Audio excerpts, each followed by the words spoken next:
Grandpa. Would you please state your full name? Robert Ronald Roush. Robert Ronald Roush.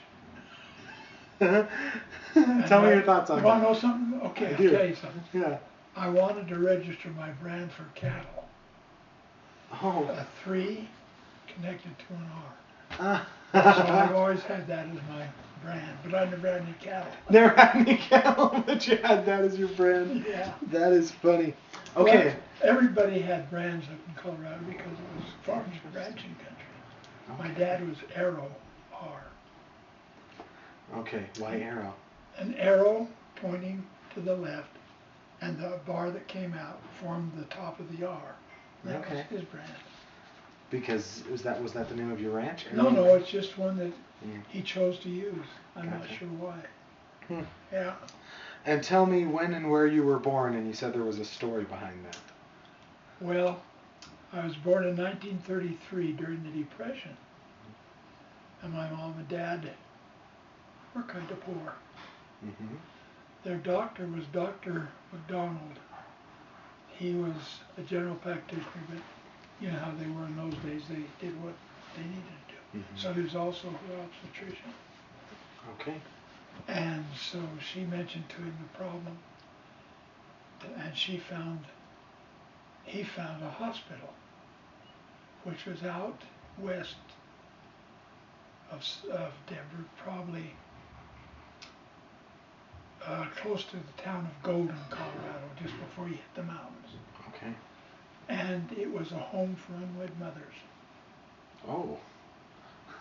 So I was born at Mary Hitchcock Hospital, home for unwed mothers.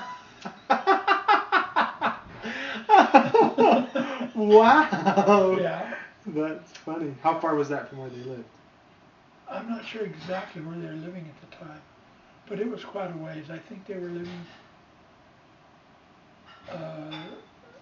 down in the middle of Denver. My mom and dad showed me one time. It's hard to explain. It was sort of South Denver,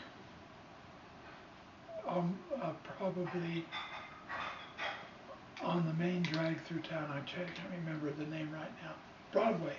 It was on Broadway, and it was near the ward, Montgomery wards. I remember that. Now that's one of the biggest buildings of the time, typical, and it was on Broadway. They were just a little bit off of Broadway, and so that's where my first home was, but I don't remember it. Okay. Because, and here's where I start jumping around. The first thing I remember as a child was living in the back of Mom's beauty shop. Okay. She had bought that, purchased that, and this would be 33, 40, probably I was 5, 6, 7 years old, and the back of the beauty shop was quite large, and we had the basement also, but we didn't live down there. We lived upstairs behind the beauty shop, because I remember a couple of aunts and uncles at different times lived down our basement. Oh, because it was a depression. Yeah, and they came to Denver and didn't have jobs, so they asked if they could stay with us. And I remember the beauty shop was big enough to have a downstairs and an apartment right behind the beauty shop. And that's where we lived. That's where we had our home for quite a few years. It was very interesting. To my memory, the thing I remember was there was a barn behind the beauty shop. A little barn, pretty good size actually, as I remember it from youth. And we used to play in it all the time. And it was on the alley. Okay. So you had the beauty shop, a barn, and then the alley. And I just remember that barn was so much fun as a kid to play in. You know, it had a ladder up to the top of it and all of that sort of stuff. This is in the city of Denver, so it's kind of, doesn't sound too logical, but I remember it. Living in the beauty shop during the war. Do you remember anything from before the beauty shop? No, I really don't. Do you know how old you were when they moved into the beauty shop? Probably 4 to 5, something like that. So whatever memories I had before that, pretty well gone. I don't remember them. A couple of things. It was a fun place to grow up because you had all these neat little businesses along. The street was called Gaylord, South Gaylord Street. Right. And in that area, right straight across, was a movie theater. Hmm. And there's ice cream stores and grocery stores all along the street. They were very much different than they are today. They were, you know, like a grocery store was relatively small. It contained all the things we needed at that time, but it wasn't like we are today. It wasn't a thing like any of the grocery stores you see being built. Yeah. It was small, and I remember.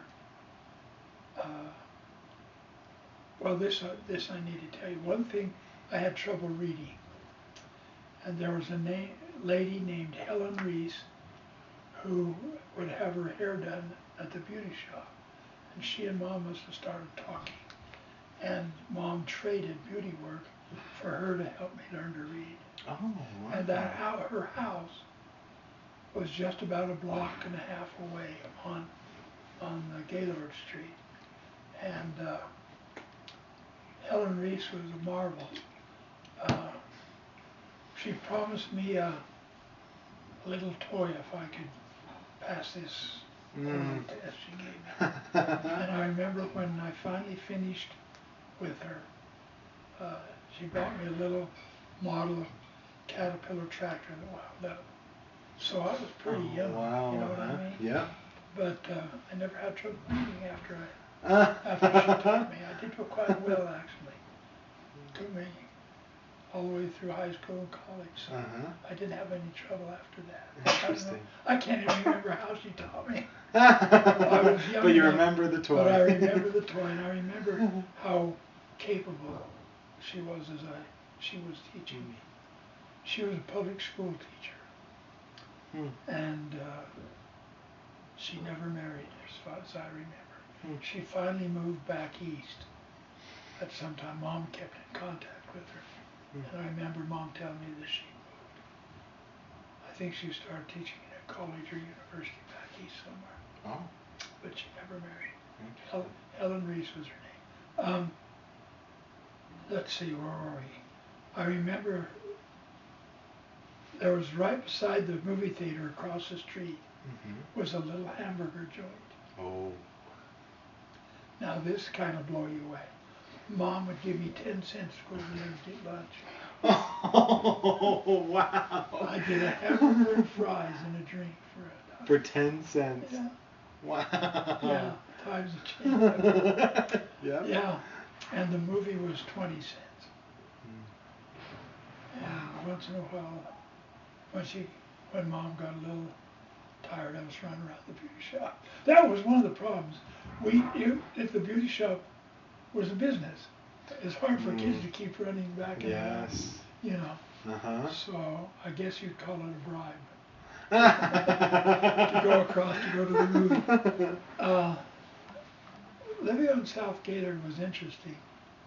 It was all businesses, and the alley had no cars hardly ever. I don't remember seeing cars driving up and down. In fact, I'm trying to remember. Sorry. I think that barn had a garage spot in it. Dad could go down the alley and pull into the garage. Okay. If I remember, I think that's right.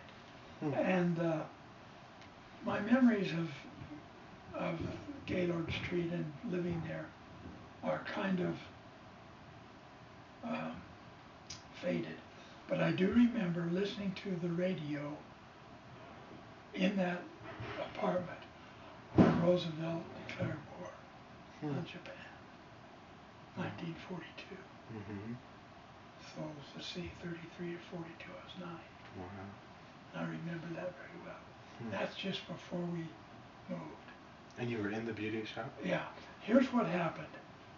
Dad bought a house up on Elizabeth Street, which was about 5 or 6 blocks east of Gaylord Street, where we were living in the beauty shop. And we lived there for about 3 years, or 4, I can't remember the exact length of time. And if I remember correctly, when they sold that house, that's when they had the money for down payment for the ranch. So I'm jumping ahead a little. Okay. But they sold that house, and we moved back into the beauty shop. Oh. You see, so we moved from the beauty shop to the house, then back to the beauty shop. How long were you in the house? About 2 years, 3 years, something like that. But I guess he made enough profit, I don't remember talking about it, to have the money to make the down payment on for the ranch. Interesting. And so 1941 or 2, we moved to the ranch. Okay. They sold the beauty shop, got all their finances in order. I think they were almost able to pay cash for that ranch. Oh wow. It wasn't. They got that much of a down payment? Yeah, that property in that stage, right, we're still almost in the Depression, you know. And farmland, ranch land up in the Dillon area wasn't very expensive territory. Okay. So he got 160 acres, but it didn't have anything on it except a barn.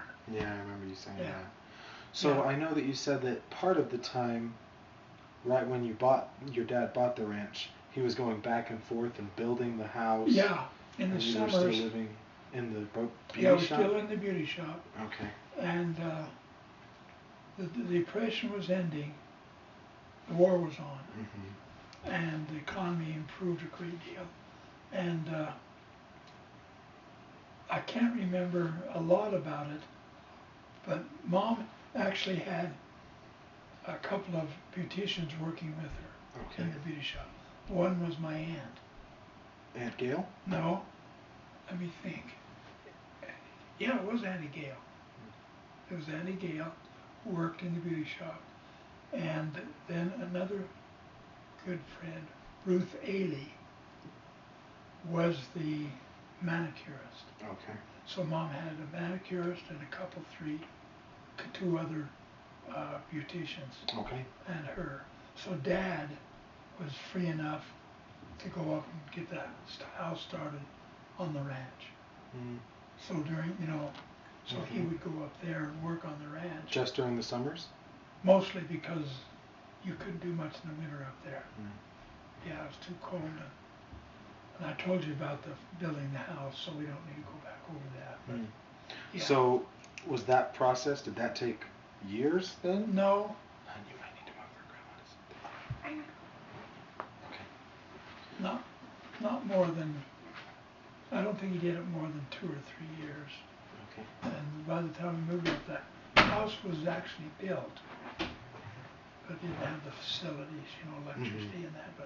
But they did get the house built before we moved. Okay.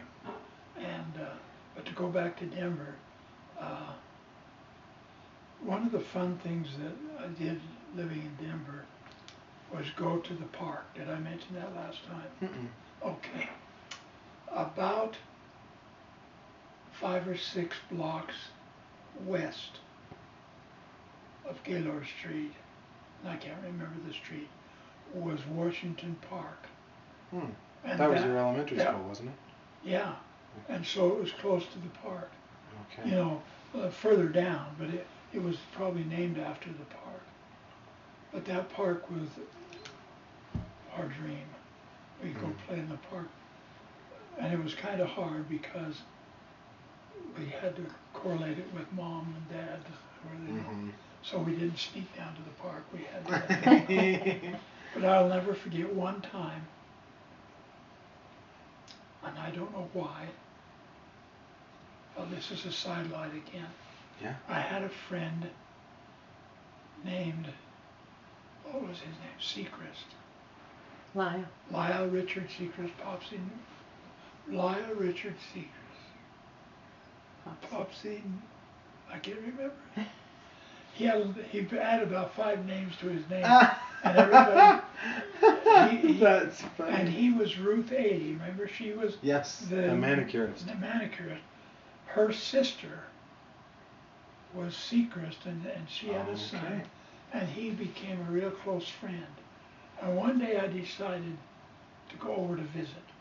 I didn't tell Mom, and it was quite a ways, probably 10 or 15 blocks. I got over there and was having fun, and I don't know about phone, I don't know that I tried to call her anything, which my mom just worried her head off about that. So it wasn't dark when I went back home, but I probably was there quite a while, 4 or 5 hours, playing with Lyle Seacrest. Lyle Richard Seacrest, Pops something Shag Nasty. and that's the name he went by. When you said hi to him, you always had to say that whole name. That's funny. Yeah, but anyway, we'd always play down in Washington Park. Even Lyle could come down there. You know, we'd play. We fished, caught bluegills once in a while. It had a pond? Oh yeah, it had a couple lakes on the park. Wow. Not big lakes, but a couple lakes, pretty good size. And my dad and I think Uncle John, maybe not Uncle John, I think both of them decided to build a sailboat, not a full size, a model. Okay. But it was a big model. If I remember in my youth, it was quite large. Okay. And it was a sailing craft, and he took it down there to try it out. And I don't know if it was the first time he sailed it, but I think it was. It was out in the middle of the lake, and a big wind came up and tipped it over, and it sank. Oh no! It about broke his heart. I think Uncle John was with him. And I remember feeling so sad on that sailboat. You wouldn't think a sailboat like that would sink, but I guess, I don't know what its construction was exactly, but it sank to the bottom of the lake. And did the park have swings and things too? It did. It had several different places in it that had swings. It was quite a large park. And I remember one thing, it had a library. And I wish I could remember the name of the library. It was named for a famous poet or author. And it's on the tip of my tongue, but I can't. But that was one of the fun places we go, because they had a lot of children's books and nice. It was a very nice library. I remember I thought it was one of the prettiest buildings in the park. But that park was just, it was probably the funnest place I remember to play in Denver. Was the Washington Park. Well, anyway, let's see what else about that. I'm curious, what are I know you're the oldest, right? And then, what are the full names of your brothers, and when did they come Richard along? Arland Roush. And when was he born? I can't remember his birthday. Do you know how much younger he is than you? About a year and a half. Okay. He was, I remember there was quite a gap between Rich and Jerry, the next one, probably 3 or 4. Jerry was born during... What's Jerry's full name? Gerald Raymond Roush. Okay. Sorry, and he was born when? I can't remember the years. He had to have been born about about 1940, 41. Okay. Rich was born in 34. I was born in 33. 34. 34. Maybe Rich is 35, depending. Okay. You know, a little bit on the sequence. He's about a year younger. Then Jerry was born in probably 41, 42. I can look it up, I think, on the computer. I can look it up after too. Anyway, then Shelley was born about 43, just as we were moving to Dillon. He was still a fairly young baby when he moved up to Dillon, my youngest.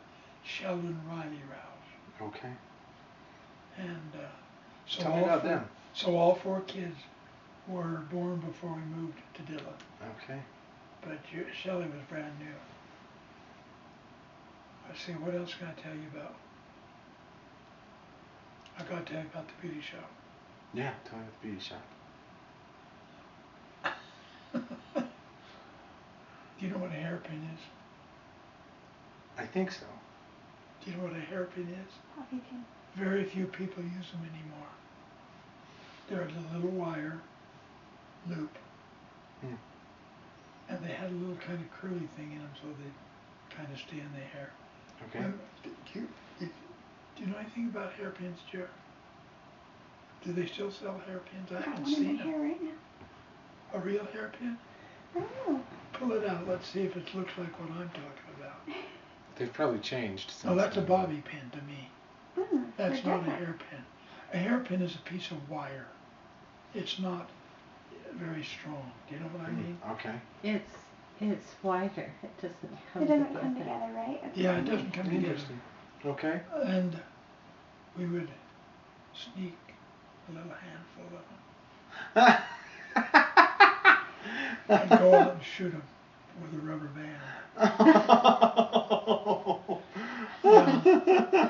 Yeah, Mom used to get pretty upset when we would. We meaning you and your brothers? Yeah, or Rich and I, we were. Okay. The other, Jerry wasn't old enough to get involved in that at that time. But hairpins were a major beautician's tool in those days. Before, did they have bobby pins? I don't think they had bobby pins as soon as they had hairpins. Hairpins were the early hair thing, and Mom always had to have a big jar of hairpins, you know. We'd sneak a few.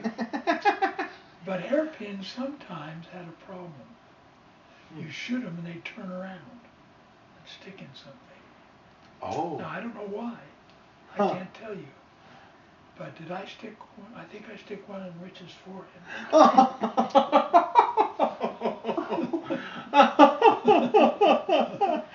That's funny.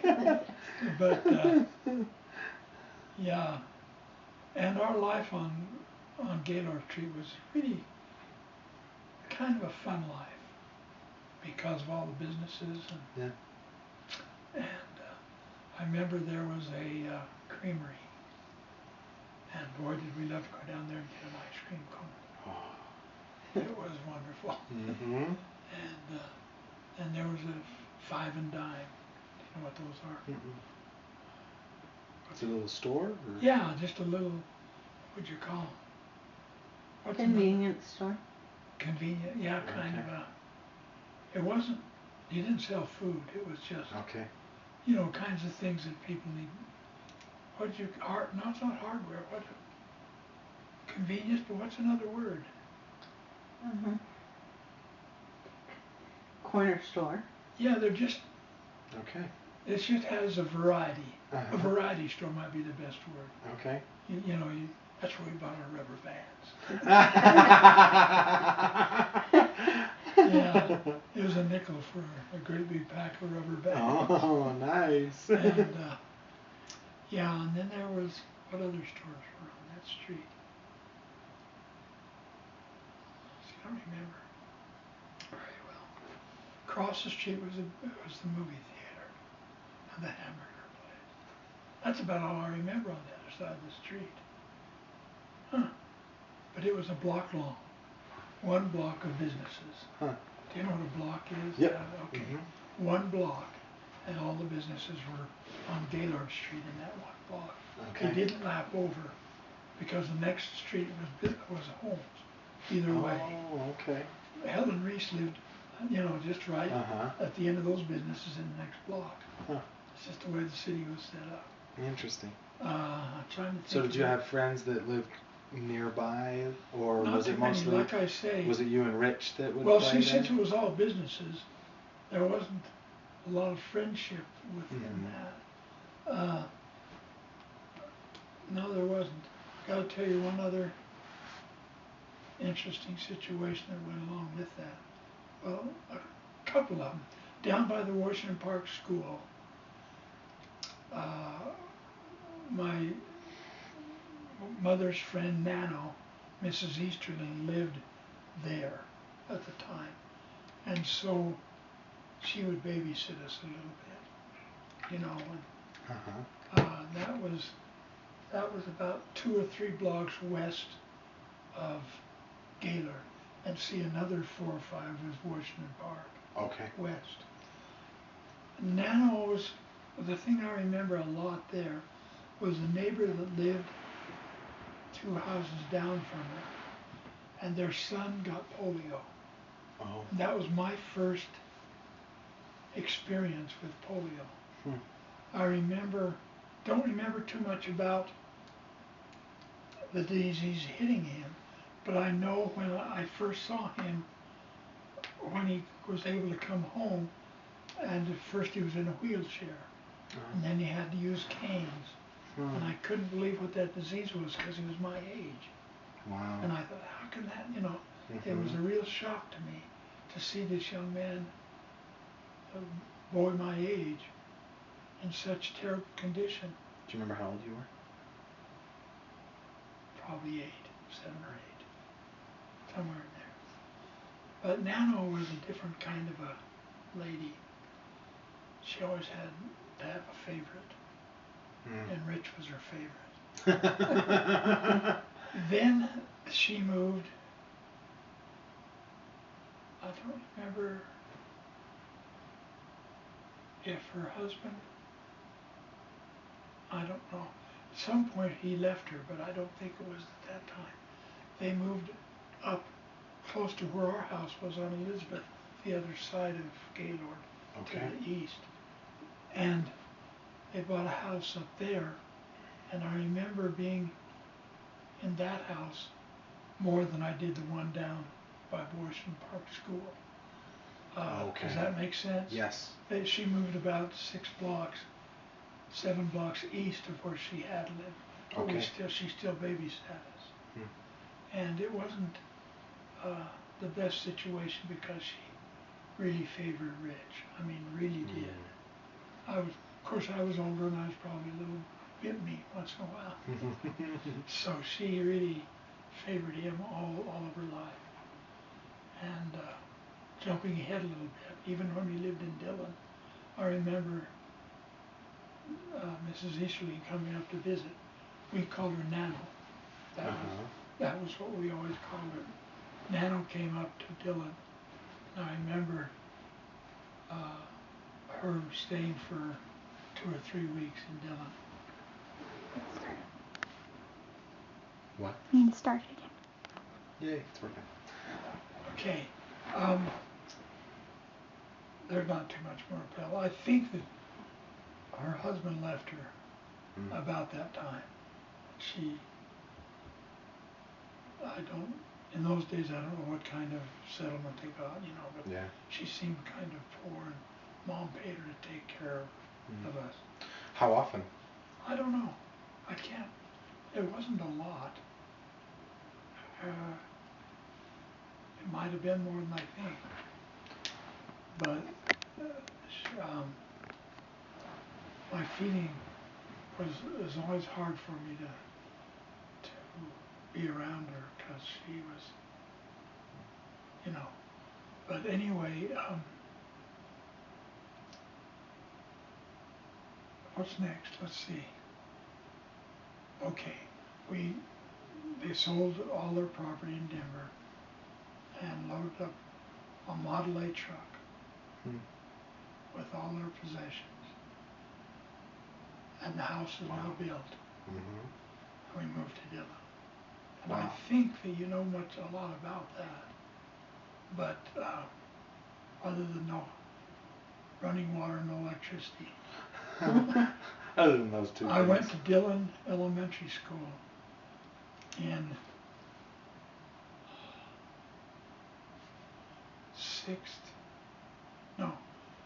seventh and eighth grade.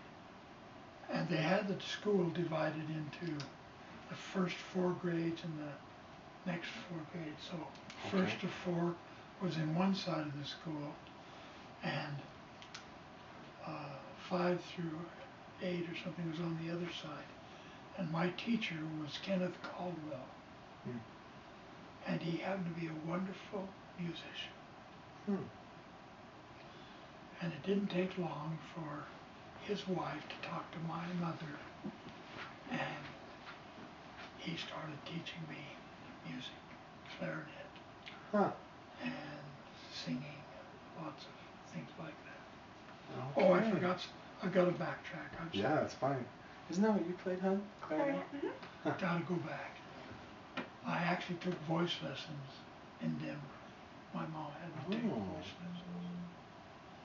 I don't remember much about it except the night that Shelley was born, I had to sing at a recital. Huh. And I coughed in the middle of it. Hmm. And I would never sing again. I never sang again until I got in college. Wow. It was so embarrassing to me. I would never sing publicly. Huh. Now I'll jump ahead to that. But anyway, that little incident changed a lot. But Kenneth Caldwell kind of helped me in music. He taught Rich piano, taught me clarinet, and then Rich also played a tenor saxophone. Okay. That one has the same range as a clarinet, but it's metal. Has a different tone than a clarinet. Mm-hmm. And then he needed another instrument, so he talked my mom into buying a flute. Hmm. So I learned to play the clarinet and the flute. In Dillon or in Denver? So, we'll probably only go for another 30, 45 minutes or so. So the interesting thing about that was there was not much music in the county that performed. Mm-hmm. So Kenneth Caldwell formed a band. Huh. And his wife was a good musician also. She played bass violin. Okay. He played the piano. I played the clarinet, and Rich played the saxophone. And we became a band. Wow. There wasn't that many people in the county, but we played for dances at the Breckenridge High School. Wow. And I think that was about all. We paid for, oh, I know. While I was in elementary school, he also put on plays, Kenneth did, in the, what was that building called? It was a, Assembly Hall? what? Town Hall, Assembly Yeah, Hall. it was like a town hall, that's right. Okay. The town hall in Dillon, and put on plays. Huh. And I forgot to tell you about the other teacher in the okay. elementary. She was, oh my gosh, I dated her daughter. I can't remember. I hope it comes to me, because she was a good friend of Mom's. Anyway, she taught the elementary school in Dillon, in the Dillon schoolhouse. So where are we now? I lost my train of thought trying to think. You were talking about plays and Oh, things. In yeah, the he hall. put on plays, and he used almost all the upper, like 7 to 9, 8 to 9-year-olds in the plays that where he taught the classes. Mm-hmm. And there's a lot of young people. And we played in the dance band for that too. You know, I mean the performance band. So I had a lot of instrumental music. Wow. During those years. Mm-hmm. And playing flute and clarinet, and in dance bands in Breckenridge. And that's about all I can think of off the cuff. one other interesting. No, that's not. All right. Breckenridge is in the mining country of Colorado. And Breckenridge was your high school. That's where the high school was. I'm curious. That's 10 miles south of Dillon. Okay. Okay. Mm-hmm. All of this was old mining country when we moved there. All the growth of skiing and selling of lots, that was nothing. It was just 2 towns and hardly anything in between except mines. Huh. Gold mines and silver mines. Huh. And between Dillon and Breckenridge. And Breckenridge on up to the top of the divide was all mines too. Okay. Breckenridge was a mining center. Okay. Dillon wasn't quite as much, but there were mines on the way up to Breckenridge. Okay. Breckenridge was the largest gold nugget in the state of Colorado was mined in a mine right out of Breckenridge. Huh. It's in the Denver Museum of Natural History. Wow. It's a good sized nugget, I'll tell you. Interesting. Worth an awful lot of money. Yeah. When you were a young you mentioned in Denver that you would like to go fishing and that you would shoot the rubber band, the hairpins and things like that. I'm curious, what were your hobbies and interests while you lived in Denver? And then what were your hobbies and interests and things that you did for fun in Dillon? It's hard to explain hobbies and interests in Denver because I don't remember. Well, and you told me about those, you know, movie theater. Yeah, getting well, that hamburgers was and the things interest, like but I don't remember very serious hobbies. I remember trying to build a model airplane in Denver, Huh. you know, the old balsa wood type, Yes. and I never got it finished. That's I don't even remember what happened to it. funny. Yeah, but Dillon just opened my eyes wide too. So many things that a boy likes. Yes. Fishing, hunting. I got a 22, Mossberg 22 rifle when I was, I think, about 15 or 16. Uh-huh. And I went out and shot everything I could see. Not quite that bad. But I remember shooting an owl. Wow. And then I thought, oh my gosh, why did I do that? So I cut off the wings and put them above my bed. Wow. And my mother made me take them and throw them away because they started getting, what would you call it? You know, bugs in things? it. Oh, wow. But that kind of taught me a lesson. I really didn't like shooting live things. Do you know what I mean? I didn't. Mm-hmm. I'd go rabbit hunting, but I hardly ever see a rabbit up there.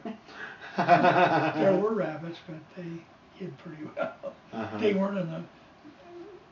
Here you see animals, rabbits, and all the things, but up there it was. They had plenty of food and didn't have to come down on the farm line much. You know, there's lots of. One thing that I got to share with you that was so fascinating. You'd go to bed at night. In Dillon? In Dillon, and across the river, the coyotes would start howling. Wow. And all night long you'd hear the coyotes howling. And it didn't bother me. It was kind of interesting, you know. And in the winter particularly, on a cold winter night, you'd go up there and they'd be just howling their heads off. Probably 20 or 30 of them across the river. Did they ever come? No, I don't remember seeing, or maybe I saw 1 or 2 coyotes. But they stayed away from populated areas most of them. They didn't. No, the coyotes were, and the deer. I don't know if I told you this, but Dad would always go deer hunting, and he'd go about 2 weeks before the deer season opened. That's because the game warden said, "Oh, Bob, you start talking about my dad now. Bob, you feed those deer all winter long. Go get yourself a deer before all the hunters are out." Wow. So he would usually shoot his deer, and he always shot a doe. Because does are much more tender and good eating than a buck. Interesting. Yeah. So he would shoot a doe. And he ate it all. I don't mean he ever wasted. Yes. But he would shoot his doe about 2 weeks before the deer hunt started. And would you go with him? Or? I went with him a few times, but I never shot a deer in Dillon. Never did. I didn't have a deer rifle. I just had a 22. You don't shoot deer with a 22. You'd have to be about 2 feet away and shoot him right. Right in the eye. Yeah. So I never did shoot a deer in Dillon. So you would go rabbit hunting. Would you go fishing? I went fishing more than anything. Oh, fishing in Dillon was heaven. The Straight Creek ran right down through our property. Yes. And you go up there about less than a quarter of a mile and you got into beaver dams. Yeah. The beaver would build dams all the way up Straight Creek. And you just go from one beaver dam to another and come home with a mess of fish. But they were big fish. They were good eating fish, you know. I would say 7 to 10 inches. If you wanted to catch big fish, you went down in the Blue River, which bordered our property. But I never got interested as a kid in fishing the Blue River because that was hard work. Fishing in the river, it was fast, you know, and tumbling rocks, and you had to have good equipment, fishing boots to go wade out in it. Dad fished the Blue River all the time. He was a good fisherman. He would bring home the bigger fish. We'd bring home the little fish. The little fish from the creek. But the creek was... So you had the creek on... Oh, sorry. The creek, Straight Creek, ran down from the Continental Divide into the Blue River. Okay. So Straight Creek ran through our property. Blue River bordered our property on the west. So Straight Creek ran into the Blue River. So it was more fun for kids, I think, to go up and fish in the stream because it was much faster catching up there than it was in the Blue River. You had to have real talent to know how to fish the river because it was big and tumbling water over. I mean, it was mountain, you know. It was scary. A couple of times I slipped and fell in the Blue River and I didn't like it. It was really cold. But the fishing Straight Creek was probably one of the highlights of my life. I just loved it dearly. And we could always catch a lot of fish. Have you ever been back to fish it as an adult? No. Did I tell you? There's another story sidelight to that. Yes, you can.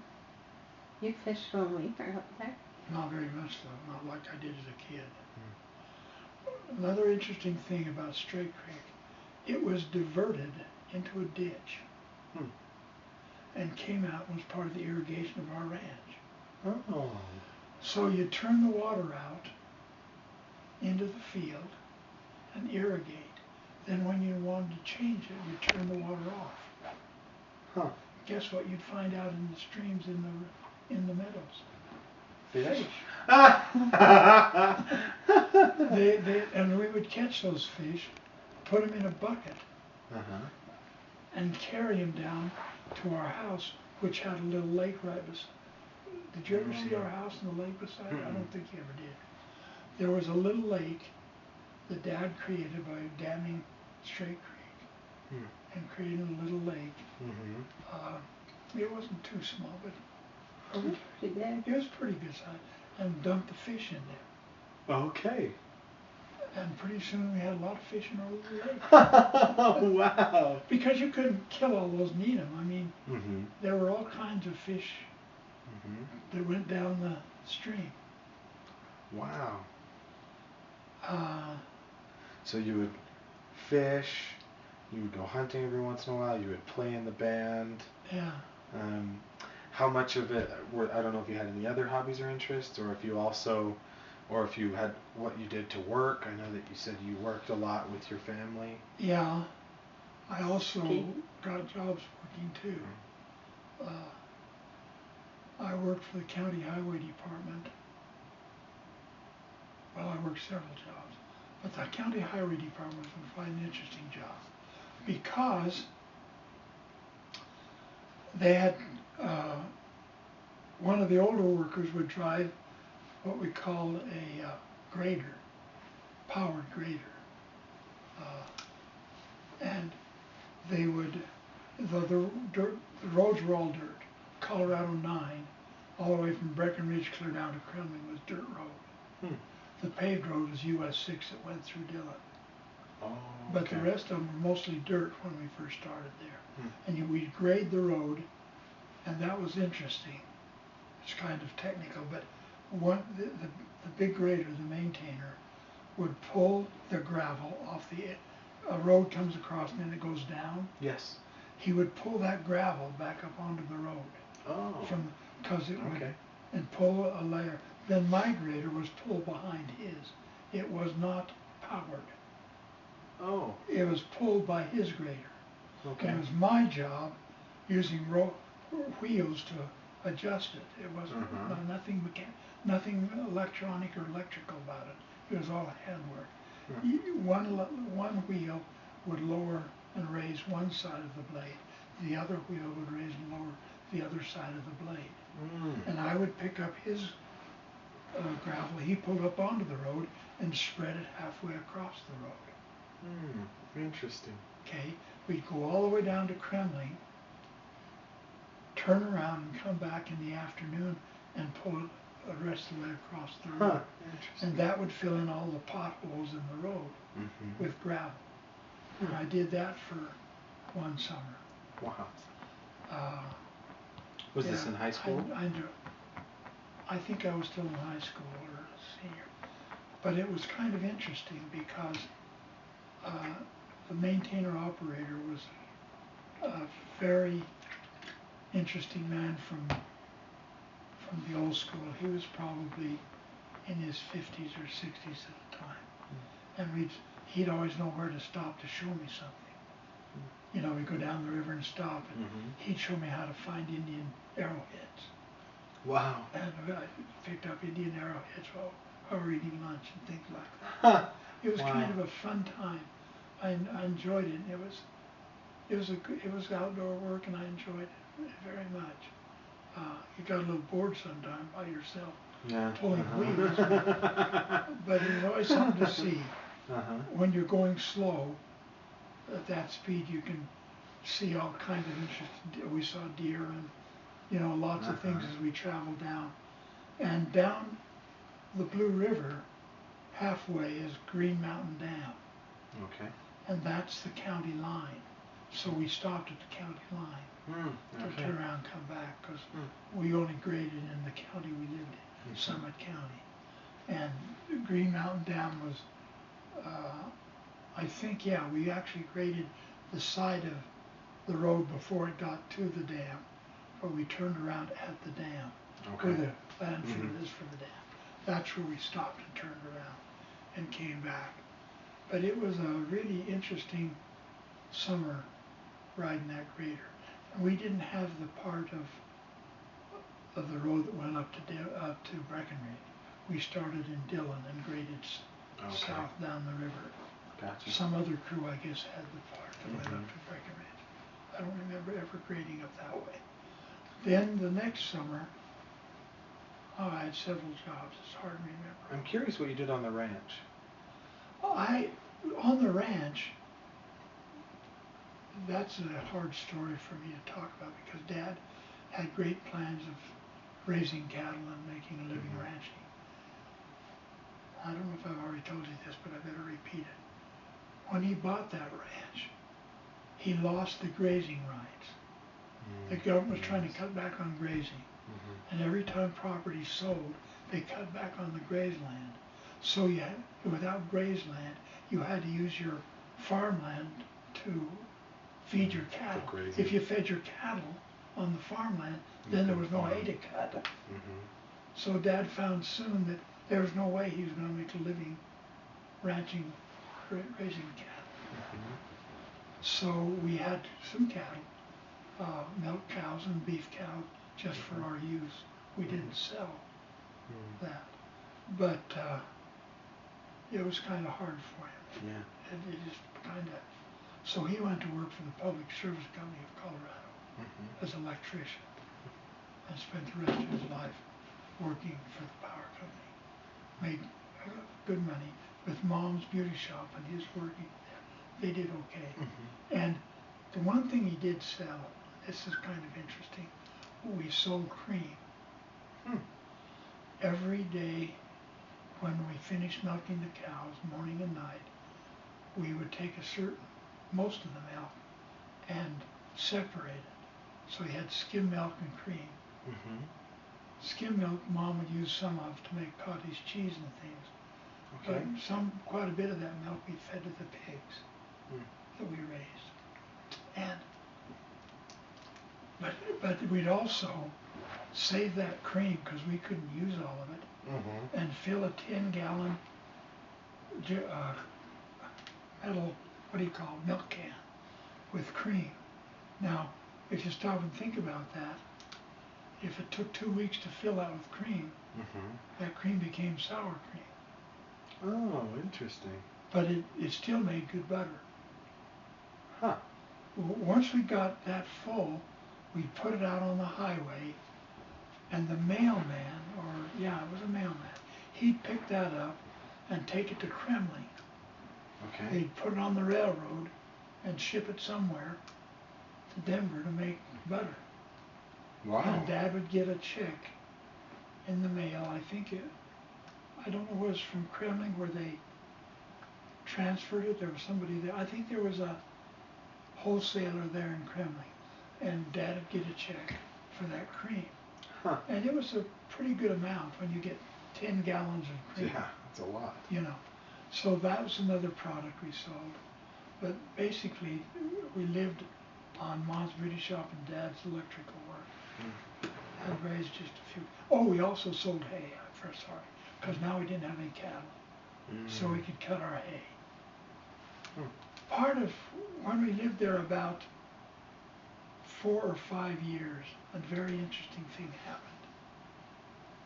Mrs. Otland, who owned the farm, the ranch next to us, came to Dad and said, "Bob, I need a little more income than I've got." Her husband had died, and she didn't have anything but old age pension.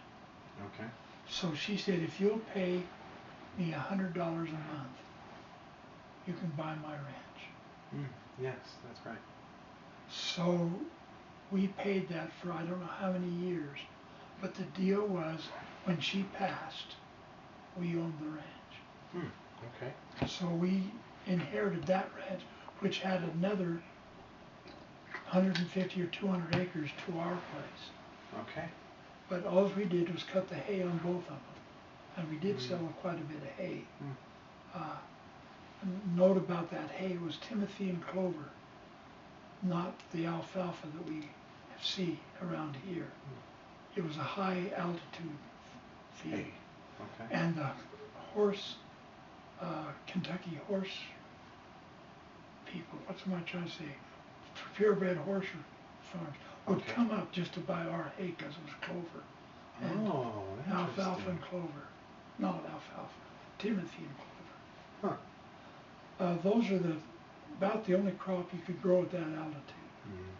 And you only get one cutting a year. Or down here in the valley, you get 2 or 3 cuttings a year of alfalfa. Interesting. But they love the Timothy and clover for their horses. So they'd actually bring out a semi truck with them. Wow. And come up and buy all of ours and go down the river until they had their truck full. Wow. So we sold hay. Sold hay, beauty shop, and electrical work is how sold Mom cream. did. And sold cream. Worms. And I gotta you tell you sold about worms selling too. worms. Yeah. Okay. We dug up the plant meadow, and by the time we sold the place, the plant meadow was just turned over sod. There was no, you know what I mean? Digging worms, and boy, that was fairly lucrative. We probably sold a can of worms, of 100 worms and we bought the little, what do you call them, cardboard, round cardboard with a lid on it. You know what I mean? Okay. Put a little dirt in it, put the worms in it. And then put the worms in it. And they would last for probably a month or so before they go bad. Because, the worms, that's scientific. The worms tended to get in the little ball at the bottom. I don't know why, because the soil was probably that deep above them, Okay. but it wasn't too much to eat on, you know. Oh. But we would sell those worms. We started by selling them out on the road where our mailbox was. Okay. And then soon we found there was quite a market for them.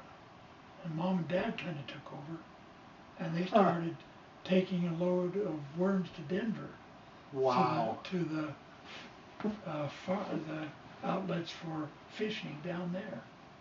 Wow. And we would sell probably, I remember probably 150 cans that they took to Denver a couple times. But that's a lot of worms to dig. There's 100 in each one. Whoa. You had to count them when you put them in. Wow. And did you do this all growing up, or just when you were a we boy, did or it several. just in We high did school? it several years. It was always in the summertime. Okay. Yeah. You don't dig worms in the winter, you know. Uh-huh. And winter's quite long in Dillon, so we had about at the most 4 to 5 months to dig worms. And we did that before I started jobs.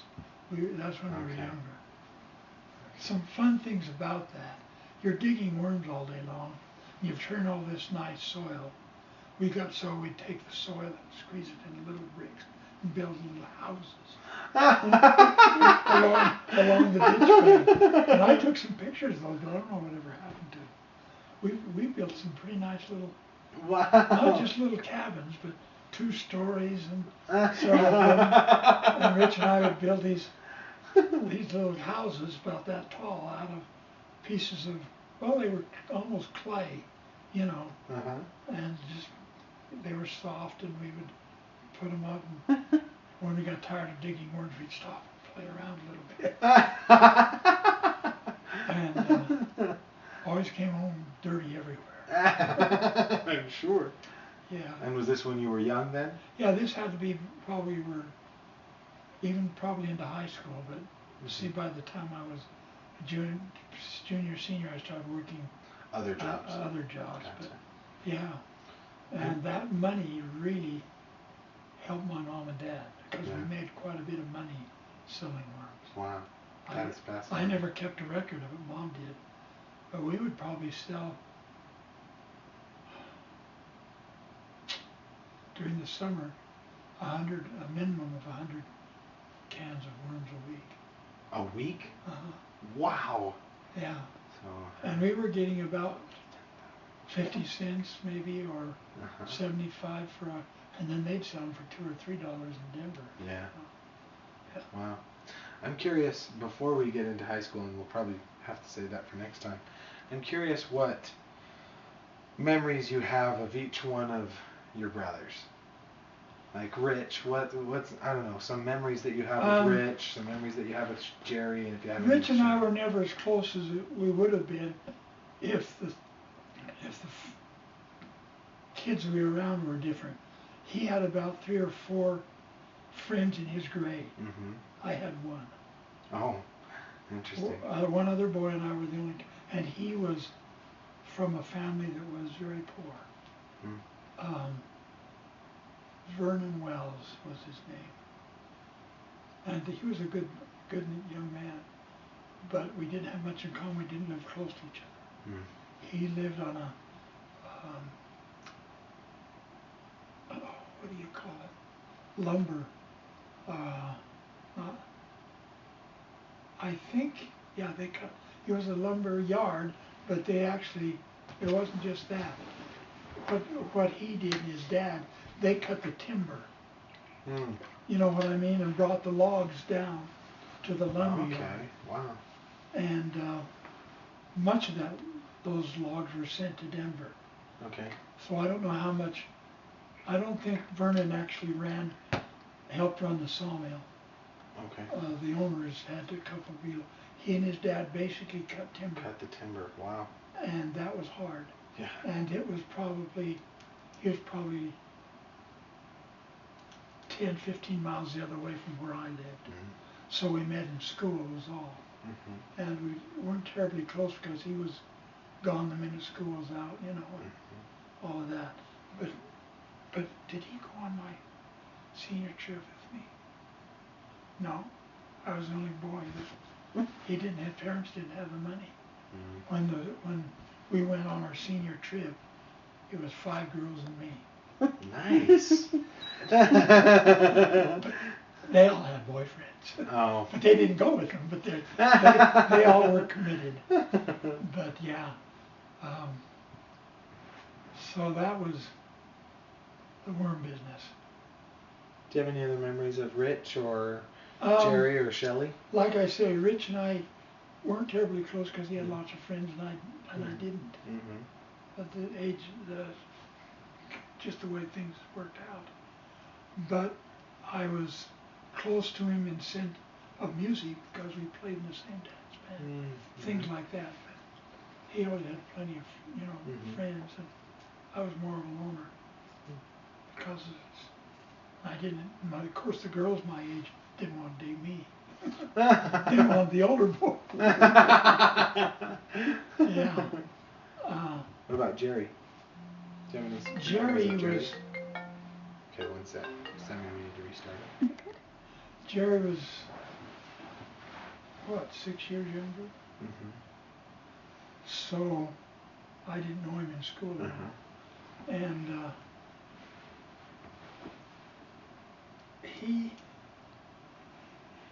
I don't remember much about Jerry as in relationship to growing up because he didn't participate in music with us. What do you remember about Jerry? Well, I think I was telling about how when you and Rich used to give the boys you want BB to know that? Yeah, that's funny. Oh. We kind of picked on him a little bit. I thought I told you this, but I'll tell you again. We got a BB gun. And we'd load it with BBs and give it to him and dare him to try to hit us with them. Wow. We'd run and hide and they'd come hunting us. You're brave. We didn't get hit too often. And it did. A BB gun hitting your pants or it doesn't hurt too bad. Wow. Yeah. We said just don't shoot at our face. How old were you and how old were they? I had to be 15, 16, Rich 15. They were like so what? It would have been 9, 8, okay. 17. Yeah. That's funny. Yeah, we had fun doing that. And then I got a motorcycle. And that was in high school. I was junior. That changed everything. It wasn't a road bike. It was a dirt bike kind of bike. I could go up all I have to tell you about this. I just loved it. I loved to go up any old trail I could find. You do that in that part of Colorado, you almost always end up in a mine. Interesting. Yeah, most of the trails were built to mines. The farmers didn't have any reason to build trails on that side of the mountain. Most of them were mines, and they were mostly up toward Breckenridge. Yeah. But I saw some wonderful things. Wow. I remember traveling up some of these trails where a goat could hardly go. I mean, they were washed out, and, but you'd go up there and you'd find 3 or 4 mines on the side of the hill. Wow. And I just loved that. That's what got me interested in history. I have to tell you that. That's what really got me to want to study history. Because you'd go to these mines, you'd go up the side of the mountain, and there'd be a little shack there. Okay. And you'd go in that shack and find all sorts of fascinating things. They wallpapered the inside of these with newspapers. 1919, 1890 newspapers. You start reading that and it's fascinating. And then I learned the history of some of these. Up the, in Breckenridge, you went up this one valley. What was the mine called? Pittsburgh. Great big facility where, that mine had to be massive. They actually, what they would do, they would grind the ore, the high grade they call it. That's the that contains the largest amount of gold. Okay. Loaded on burros. Huh. Okay. Taken over the mountain pass, down the Denver side, Okay. to the railroad that had come up to Central City. Okay. And loaded on the train taken to Denver. Interesting. One of the most fascinating stories is one time, I think it was late in the spring, they had a loaded burros, donkeys, going up the side of the mountain when a mountain slide hit and wiped about 30 men and all their donkeys back off the side of the mountain down to the bottom of the valley. Wow. Yeah. And that was high grade. So it wasn't long till people cleaning up the mess started gathering up all that high grade. That stuff would be maybe 10% solid gold. Wow. Crush up the rock and get the gold out of it. Mm-hmm. The second thing that happened while I was still young there, World War II was coming along, and so the Army Corps of Engineers, I guess the Army wanted to get more and more metal to use for munitions. Oh, okay. So they would send crews up to Dillon to disassemble all the mining equipment. Wow. They got tons and tons of mining equipment out of Summit County during the World War II. And those crews were mostly blacks. Huh. Black soldiers. Interesting. That was my first knowledge of blacks and their culture. You know, interesting. they were pretty good people. They're hard workers. Yeah. And they didn't come into town much. You know, it was all white. And I felt bad about them. I learned to resent the way sometimes some were treated. Just at that, but it was only a short period of time. I was young. Yeah. And didn't know a lot about it. But they disassembled, some of the most fascinating things that made me kind of sad. Right across the river from us was a gulch that they had done placer mining in, and there was a steam shovel there that was so big it ran on rails. And as they go into the mountain to dig, they'd set another set of rails and go further into the side of the mountain and dig this all up, put it in little railroad cars, pulled by donkeys and haul it down. Okay. To then put on railroad, to haul out. But that was the most beautiful steam shovel I'd ever seen. I'm talking about big. It was bigger than this whole apartment. Whoa. In width. And about 3-4 stories high. It would take a scoop of, and it was run by steam in those days. A true steam shovel. The bucket on that thing, I can't tell you how big it was. Okay, if you go from this wall over to that wall. Okay. From this wall over to behind there. Okay. The bucket was that big. Wow. That was so fascinating. And they did. I never saw it run. It all shut down before, but I got to play around on it. This idea of the motorcycle, I'd go up to these mines and just, wow. Richard ride on the back with me, he'd go up and, I tell you, going up those canyons to visit those mines, just settled my mind on learning history. Interesting. I just loved it. Wow. And it was all over the valley. Summit County, like I said, had the biggest gold nugget in the state. Probably, several states. And it was all mining country, everywhere. The kids that I went to school with, their parents or grandparents had been miners. Yeah, not cattlemen. It's up in the north. Up by Breckenridge, there were no ranches up there hardly at all. It was all mining. Gold mining. Tell about the motorcycle track you built in the yard. There was a little grader, a horse-drawn grader, to grade roads with. Okay. The blade was about this wide. Okay. And I hooked it to Dad's old Fordson tractor one day and asked my mom, can I make a racetrack out in our yard? Whoa. So Rich drove the tractor and I ran the grader. And we went round and round. It was supposed to not be round, it was supposed to be oblong, but it ended up kind of round. And it wasn't terribly big, but we banked the corners. And then we had just one motorcycle, so one of us would use a stopwatch. And the other one would keep the time and see who could go around 10 times the fastest.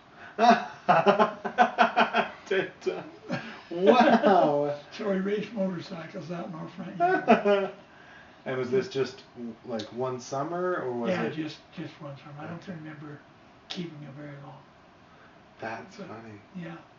You mentioned Rich a lot in these stories. Yeah. Yeah, we did things together. But like I say, it was when it was just the two of us, because when we were in school, he had his friendships. Yeah. But and then we But fished. on the ranch. On the ranch, we did things together quite a bit. Fishing was probably one of our greatest treasures of just doing two of us go fishing. Yeah, and we irrigated because Dad was raising hay, so we had to irrigate. Yeah. And that's shut off the irrigation, catch the fish. You know, it was a fun life. It really was. Compared to what I did in Denver. Growing up in Dillon was quite a blessing. It really was. Any other memories from early childhood or even up before high school? Anything else that is coming to your mind? Skiing. Oh yeah. Did you do that when you were young? They opened Arapahoe Basin, which is on the road to Denver over US 6, and put a rope tow in it when I was junior high or high school. And my first pair of skis were Army surplus. Huh.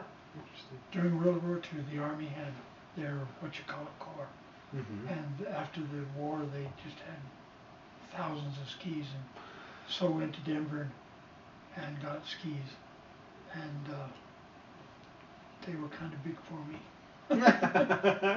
You know, I wasn't that tall yet. But yeah, and we would go up to Arapahoe Basin and ski about every Saturday.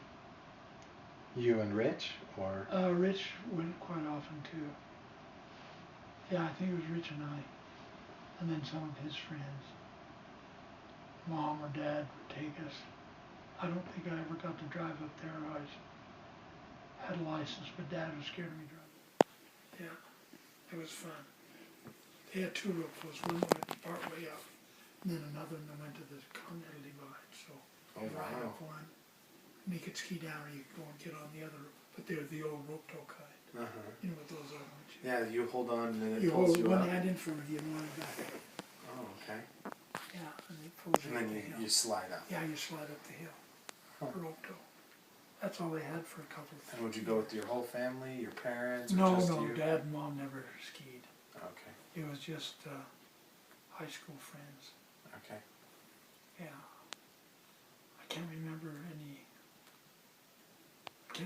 any much older people that went with us, other than the one who drove us up. Is usually a father who skied or something like that. Okay. It was mostly teenager. In fact, most of the skiers at that time were younger, high school age and younger. I don't remember seeing a lot of adults on the mountainside. And I remember we bought a ski pass. I can't remember whether Mom or Dad helped us get it, but it wasn't that much. It's like $10 for the year. But it was only a rope to remember. That's a good point. Good point. Yeah. That's where I learned to ski. And I think I don't even remember having lessons. You just learned on your own? I'm not sure. By following. Maybe somebody did show us. Oh, I got to tell you one other thing about Dillon. Yeah. Jump and talk about skiing. Dillon had a ski jump right in town. Wow. Off of Lake Hill. The top of that hill was a lake that they used for the Dillon water. And it was quite steep down the side. They built a ski jump, which at one time held the world's record ski jump Wow. in the town of Dillon. Huh. Yeah, the run was still there, but the jump was gone when I got there. Okay. That would had to be early 1900s, 1920, before when they used that ski jump. Okay. Nowadays they don't. Ski jumps are, you know, man-made mostly. Yes. Uh-huh. But then you had to find the right shape of mountain for a ski jump. Wow, that's interesting. Yeah. And I remember skiing on that hill one time, but it was steep. It was a little too steep just to ski on. You know what I mean? Uh-huh. Because it was a landing place for a jump. Yep. But yeah. I forgot to ask you about, I know that there was a lot of years in between, but what about you and Shelley? Do you have any specific memories of Shelley other than him shooting you with a BB gun? Shelley was so much younger. Is it 10 years between you and Shelley? Probably, isn't it? I was gone, drafted, you know, to the Army by the time he wasn't even a teenager yet. Yeah. So my memories of Shelley were just playing around with him, not having a lot of communication, you know, talking, that kind of thing. Yeah. Yeah. I really didn't get to know Shelley till after I got back from the Army. Interesting. Yeah. But that's where I got drafted. Was that of Dillon? Oh, I opened a letter one day from the mail, in our mailbox. I don't even know what it said now. To inform you you've been drafted, report here on such and such a date. That was the Korean War. That's great. Yeah. Well, that's what I want to talk with you about next time, is the rest of high school and... I'm sorry it Yeah, took so long. No, that was great. I think we're good, hon.